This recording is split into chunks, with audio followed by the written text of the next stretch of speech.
Dire naman ta karon sa aton nga kalubihan with kalamansian,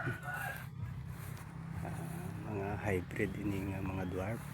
Ito ba mga tapos may ara kita nga kalamansi ayo yan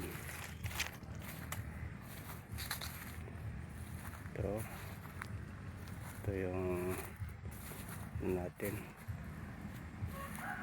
yung lubi natin,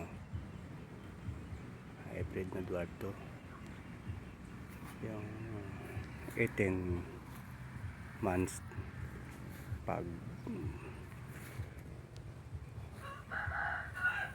maganda yung pag-alaga mo, bubunga talaga siya.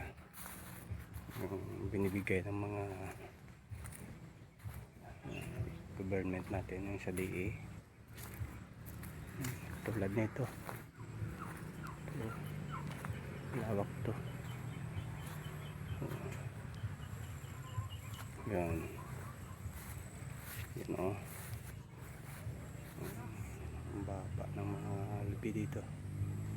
May bahay to dito ng kambing, saka binibinta na ito yung mga kambing. Doon sila kumakain ng damo, sila yung nagmi-maintain dito ng damo. Yun sila sa tabi ng kalsada. Operation sila na nagdadamo sila. Yun mga kambing, yun karnero tayo. Okay, thank you for watching.